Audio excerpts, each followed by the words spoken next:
Hi everyone, I'm Miss Liz from the Hightstown Library. I figured I'd switch gears today and show you a little bit of science. This is what I like to call indoor fireworks.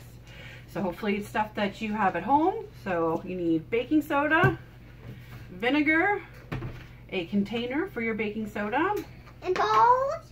A container, thank you. I have my scientists here helping me. A container for your vinegar. And we happen to have these lovely handy pipettes to pick up the vinegar. If you don't have that, or any kind of like syringe or medicine cup, you can always just use a spoon. All right, so we're going to get started. We're going to take the vinegar, give my scientist number one his vinegar. You want to put enough to cover the bottom. You don't want to go crazy. You can also do this outside if you want to.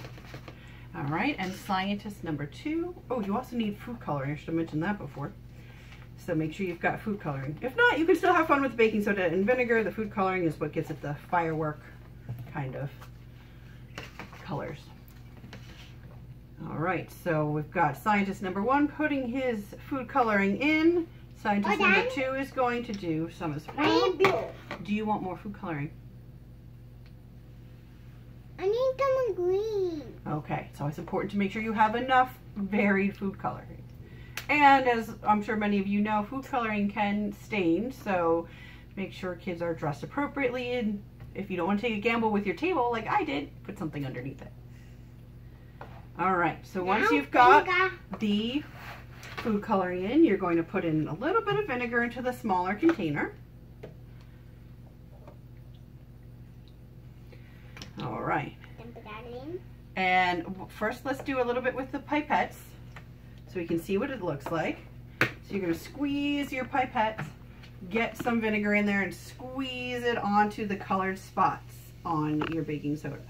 And we can see how the vinegar interacts with the baking soda. Or you can just dump it all in, because really, what's the point of waiting?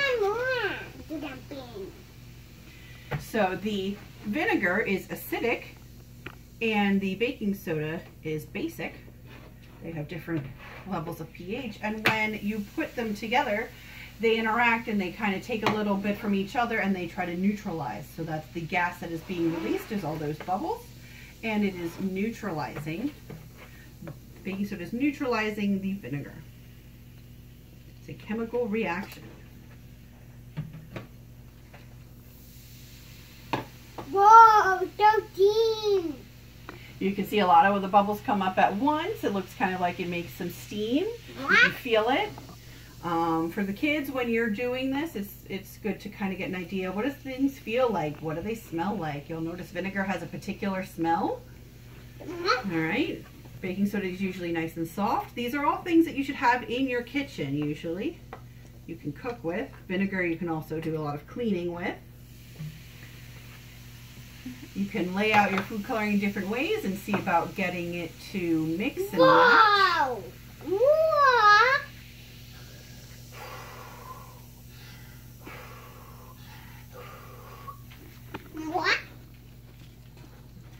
All right, that's it for us today. So I hope that you enjoy doing some indoor fireworks while we're still home. And stay safe. Thanks so much.